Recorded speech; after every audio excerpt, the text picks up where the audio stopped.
Hello everyone, आज हमें इस थ्योरम का प्रूफ देखना है। Theorem is every function defined and continuous on closed end bounded interval. Okay, अब और अपने आप बुक में करेक्शन कर लीजिए कि वहाँ पे सिर्फ क्लोज्ड इंटरवल लिखा हुआ, बाउंडेड मेंशन नहीं है। ओके, सो कोई फंक्शन जो कि कंटीन्यूअस है क्लोज्ड और बाउंडेड इंटरवल पे, वो फंक्शन बाउंडेड होगा उस इंटरवल पे, ये हमने प्रूव करना है। ओके, तो गिवन क्या है कि एफ आपका मान लीजिए क्लोज्ड एंड बाउंडेड इंटरवल ले लिया हमने, closed interval A B. Okay, A से आर पे, ए बी टू आर आपका एक फंक्शन डिफाइंड है, कंटिन्यूस भी है, तो आपने फंक्शन को बाउंडेड बताना है इसमें। अब इन चीज़ों का मतलब क्या है, देखिए पहले तो इंटरवल का बाउंड होना और देन फिर फंक्शन का बाउंड होना क्या मतलब है। अब इंटरवल का बाउंड होने का मतलब देखिए, एक्स आपका आ रहा है from closed interval A B. Okay, it means है एक्स के पास एक लोअर बाउंड भी है, एक अपर बाउंड भी है, फाइनाइट नंबर। ओके, तो एक्स आपके पास, जैसे आपके पास अगर ये इंटरवल होता से ए टू इन्फिनिटी, तो ये इंटरवल अभी आप क्लोज की डेफिनेशन नहीं पता है, ये इंटरवल क्लोज इंटरवल है। Okay, but it is not bounded. Not bounded मतलब इसके पास अपर बाउंड नहीं है। एक्स आपका कहाँ से कहाँ लाई करता है इसके अंदर, तो अपर बाउंड इसके पास नहीं है, तो ऐसा सेट, ऐसा इंटरवल आपका बाउंडेड नहीं होता है। ओके, तो ये तो आपकी बात है कि इंटरवल, कोई क्लोज्ड एंड बाउंडेड इंटरवल आपने लेना है। फिर आपने प्रूव करना है कि फंक्शन बाउंडेड हो। फंक्शन बाउंडेड होने का मतलब है आपको आपके एफ एक्स के पास भी कोई दो ऐसे एलिमेंट होने चाहिए। कब, जब आपका एक्स कहाँ से आ रहा हो, इस इंटरवल से। तो इसका मतलब हो जाएगा, अगर ऐसा हम शो कर पाते हैं तो इसका मतलब हो जाएगा आपका फंक्शन एफ एक्स बाउंडेड है ऑन दिस इंटरवल। एक चीज़ जो ध्यान रखने वाली बात है, ये है बाउंडेडनेस में फॉर ऑल, हर एक्स के लिए, कोई भी एक्स इस इंटरवल से आएगा यहाँ पे रखा जाएगा, तो फंक्शन की वैल्यू ऑलवेज दो नंबर के बीच में बाउंड हो जानी चाहिए। तो हम कह सकते हैं कि ऐसा फंक्शन बाउंडेड है ऑन दिस इंटरवल। ओके, अब इस थ्योरम का हम प्रूफ देखते हैं, और उसमें देखिए दिखाना है हमें कि f is bounded on this interval. With the help of contradiction हम प्रूव करेंगे। सो लेट इफ पॉसिबल, अगर पॉसिबल हो आपका, तो सपोज कर लीजिए f is not bounded, f is not bounded on this interval A to B. Okay, अब देखिए, ओके, नॉट बाउंडेड अबव कर लीजिए, नॉट बाउंडेड बिलो कर लीजिए, क्योंकि नॉट बाउंडेड मतलब है ना, या तो वो नीचे से बाउंड ना हो या ऊपर से बाउंड ना, या दोनों जगह से बाउंड ना हो, तो वो नॉट बाउंडेड ही कहा जाता है। तो इनमें से एक, अभी फर्स्टली हम ले लेते हैं कि f is not bounded above, ऊपर से बाउंड नहीं है फंक्शन एफ में। अब इस चीज़ का क्या मतलब है कि कोई किसी के पास अपर बाउंड नहीं है, बाउंडेड अबव ना होना मतलब उसके पास अपर बाउंड ना होना। ओके, तो देखिए फॉर ईच एन मतलब है कोई भी नेचुरल नंबर जब आप ले रहे हैं, ठीक है, तो आपको एक एक्स एलिमेंट मिल जा रहा है। For each n we can find x N.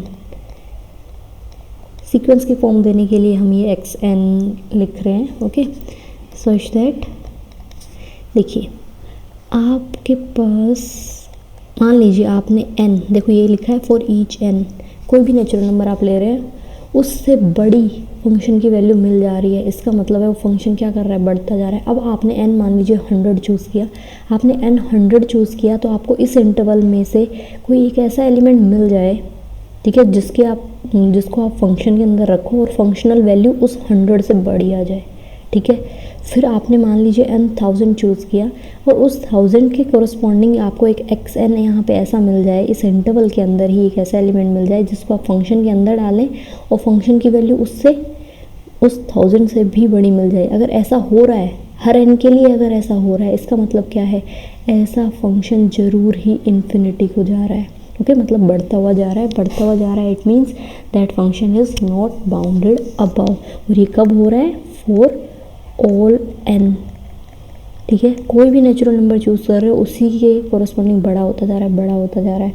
It means आपका ये फंक्शन f बाउंडेड अबव नहीं है।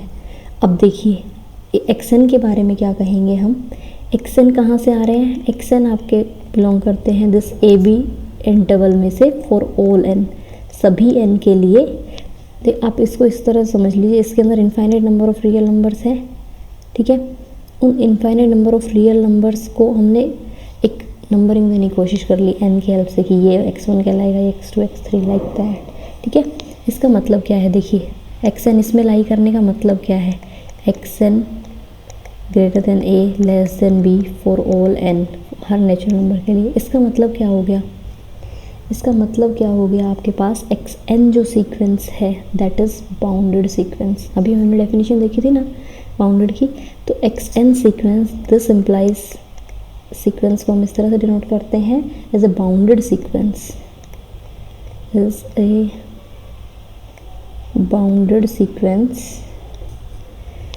एंड देखिए कुछ एक रिजल्ट यहाँ सीक्वेंस से हम लिए हुए हैं कि अगर कोई बाउंडेड सीक्वेंस है तो उसके पास, ठीक है, एक लिमिट पॉइंट ज़रूर होगा, बिकॉज सीक्वेंस बाउंडेड मतलब क्या है, सीक्वेंस के पास इनफाइनाइट नंबर ऑफ टर्म्स होती हैं, करेक्ट, हमने देखा है ये चीज़। और उस सीक्वेंस की देखिए, ये आपके पास कोई सीक्वेंस है, मान लीजिए x1 x2 x3, और ये बाउंड हो गई a से b के बीच में, और हमें पता है इसमें इनफाइनाइट नंबर ऑफ टर्म्स भी हैं इस सीक्वेंस के बाद, तो ज़रूर ही कहीं ना कहीं ये इनफाइनाइट नंबर ऑफ टर्म्स का क्लस्टर बना होगा, ओके। कहीं ना कहीं तो ये ज़रूर जाके इकट्ठी हुई होंगी सीक्वेंस के टर्म, और अगर ऐसा है तो वही पॉइंट, जिस पॉइंट के पास जाके इकट्ठी हो रही है, मान लो इस पॉइंट के पास जाके इकट्ठी हो रही है, तो ये वहाँ पे उस सीक्वेंस का लिमिट पॉइंट बोला जाता है, ओके। लिमिट पॉइंट की बात कर रही हूँ मैं, लिमिट की बात नहीं कर रही हूँ, ठीक है। कोई सीक्वेंस कन्वर्ज करती है एक सिंगल पॉइंट को, दैट इज़ लिमिट, पर जहाँ पे भी क्लस्टर बनता है वो लिमिट पॉइंट होता है, ओके। लिमिट एक लिमिट पॉइंट हो सकता है, बट लिमिट पॉइंट लिमिट हो ज़रूरी नहीं होते हैं। तो xn एक बाउंडेड सीक्वेंस है, then it must have a limit point, I am saying limit point, ठीक है। और उस लिमिट पॉइंट को नाम दे दिया से x0, ओके, नाम हमने खुद से दे दिया है। अब ये x0 एक क्या हो गया, इस इंटरवल का भी लिमिट पॉइंट हो गया, ठीक है। और x0, ओके। अब ये बाउंडेड सीक्वेंस है, इसका मतलब है इस सीक्वेंस की कोई भी टर्म क्या थी, इस सीक्वेंस की सारी terms closed interval A B के अंदर लाई कर रही थी, तो x0 must lies in closed, ये थोड़े यहाँ पे ना सीक्वेंस के रिजल्ट यूज़ हो रहे हैं कि अगर आपके पास क्लोज्ड इंटरवल के अंदर कोई सीक्वेंस है तो वो उसमें उसका लिमिट पॉइंट उसी के अंदर लाई करेगा, ये सब, ओके। थोड़ा आपको ध्यान यहाँ पे रखना पड़ेगा। अब देखिए, with the help of Bolzano Weierstrass theorem, ये एक रिजल्ट यहाँ पे मैं लिख देती हूँ, बोल्ज़ैनो-वीस्ट्रास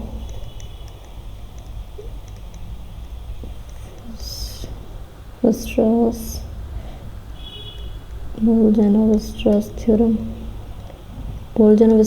फॉर सीक्वेंसेस की हेल्प से, अगर आपके पास एक लिमिट पॉइंट है, सीक्वेंस xn का एक लिमिट पॉइंट है, xn has a limit point.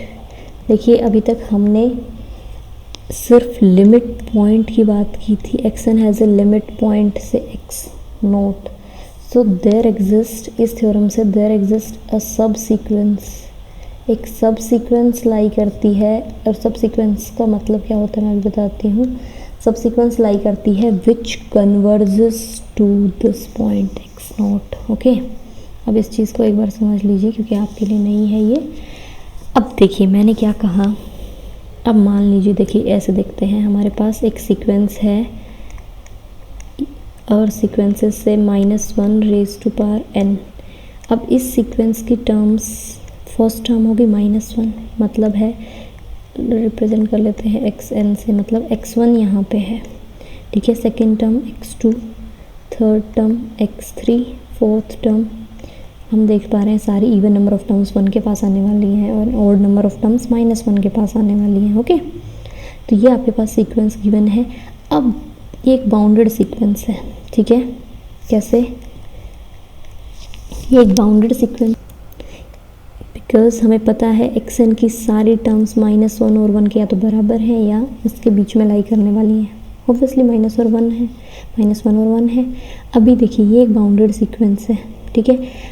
तो इसमें मैं लिमिट पॉइंट और लिमिट की बात आपको बताने वाली हूँ। लिमिट पॉइंट, इसके लिमिट पॉइंट की अगर बात करनी है तो इसके पास दो लिमिट पॉइंट हैं। लिमिट पॉइंट एक -1 है, एक 1 है, ठीक है। मतलब है जहाँ जहाँ क्लस्टर बन रहा है वो पॉइंट्स मैंने उठा लिए। एक 1 के पास बहुत सारा इनफाइनाइट नंबर ऑफ टर्म्स आने वाली हैं, सारी इवन टर्म्स इनफाइनाइट होंगी। इसी तरह सारी ओड टर्म जो कि इनफाइनाइट होती हैं वो भी -1 के पास, वो -1 के पास आने वाली हैं। तो इसलिए इसके दो लिमिट पॉइंट हो गए। ओके, नाउ ये पॉल्ज़न-वेस्ट्रास थ्योरम क्या कह रही है कि अगर आपके पास ऐसे क्लोज्ड इंटरवल पे कोई सीक्वेंस है जिसके लिमिट पॉइंट है, ठीक है, जिसका एक लिमिट पॉइंट, तो ज़रूर एक सब सीक्वेंस आप बना सकते हो जो उस लिमिट पॉइंट को कन्वर्ज करती होगी, ठीक है। तो अगर सीक्वेंस की कन्वर्जेंस की बात आ गई, इस तरह से रिप्रेजेंट किया है, मतलब converges, second it means converges, converge करेगी, तो ये यहाँ पे उस सब सीक्वेंस के लिए एज ए लिमिट काम करेगा। अब देखिए, अगर मैं इसमें से इवन नंबर ऑफ टर्म्स निकाल लूँ, सारी सीक्वेंस कैसे रिप्रेजेंट कर रखी थी, xn से, मैंने x2n से रिप्रेजेंट कर दिया, तो इसका मतलब कौन कौन सी टर्म्स आएंगी, x2, x4, x6, x8, ये सीक्वेंस की टर्म्स उठा ली। और ये किसे कन्वर्ज कर रही हैं, 1 को।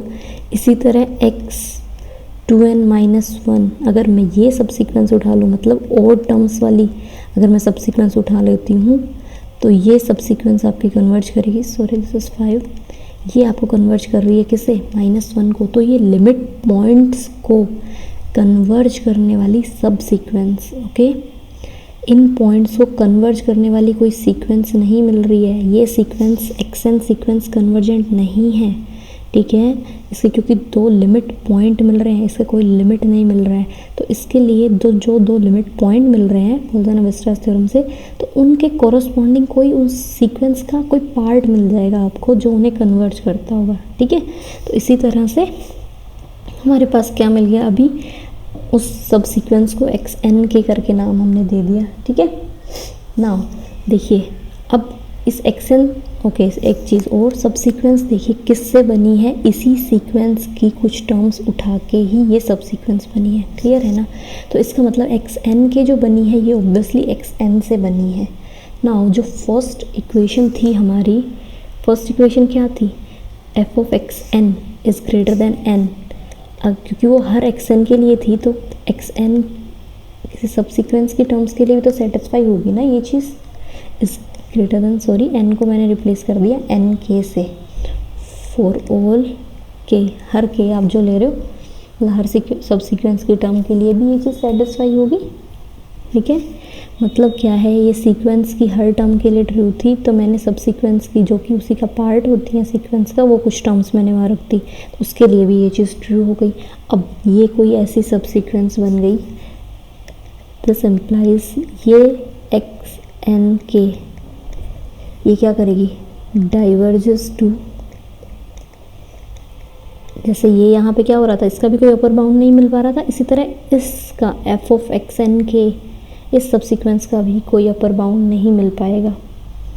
तो इसका मतलब क्या हो गया, देखिए अब दोनों चीज़ों को कंक्लूड करेंगे तो हमारे पास एक xn k है, xn k एक सब सीक्वेंस है जो कन्वर्ज करती है x0 को, but f of xn k diverges, और कह सकते हैं does not converges to f of x0, okay, diverges और डजंट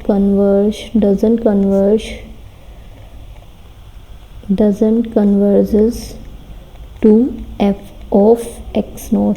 क्या आपको ध्यान आ रहा है कि ये हमने रिजल्ट पढ़ा था कंटिन्यूस फंक्शन के अंदर, सीक्वेंशियल कॉन्टिन्यूटी, कि अगर आपके पास एक कन्वर्जेंट सीक्वेंस है तो उसकी फंक्शनल वैल्यूज़ से बना के अगर आप सीक्वेंस बनाते हो तो वो भी कन्वर्ज करेगी f ऑफ x0 को। कब, जब फंक्शन f कंटिन्यूस हो, और फंक्शन f कंटिन्यूस हमें गिवन दिया है। इसका मतलब क्या है, अगर ऐसा हो रहा है तो ये चीज़ क्या इम्प्लाई करेगी, that f is not continuous, f is not continuous at x0। अगर ये चीज़ हो गई तो इसका मतलब फंक्शन कॉन्टिन्यूस नहीं है x0 पे, ठीक है। एक्स नॉट मतलब कोई भी पॉइंट जो क्लोज इंटरवल ए बी से आ रहा होगा। तो अगर एफ कंटिन्यूस नहीं है, this will give us the contradiction. Contradiction किस चीज़ को? It contradicts the given condition. जो गिवन ही है आपको उसी को कॉन्ट्राडिक्ट कर रहा है। It means, what does it means? जो हमने अज्यूम किया था, इट मीन्स और अजम्पशन, सो इट मीन्स और अजम्पशन इज नॉट ट्रू। और हमारा अजम्पशन क्या था? दैट एफ, और assumption is not true. Assumption क्या था? F is not bounded above, F is not bounded above. इसका मतलब ये गलत है। इट मीन्स, तो अब ये चीज़ गलत हो गई। इसमें सही क्या होना चाहिए था? एफ इज बाउंडेड, एफ हमारा बाउंडेड अबव होगा on this closed interval A B पे। ओके, इसी तरह हम सिमिलरली हम एफ को शो कर सकते हैं कि एफ इज बाउंडेड बिलो भी होगा। ओके, ऐसे कॉन्ट्राडिक्शन लेके अब कोई फंक्शन जो बाउंडेड अबव भी हो गया उसे इंटरवल पे, बाउंडेड बिलो भी हो गया, देन इट मीन्स एफ आपका इज बाउंडेड हो गया, is bounded on closed interval A B. Okay,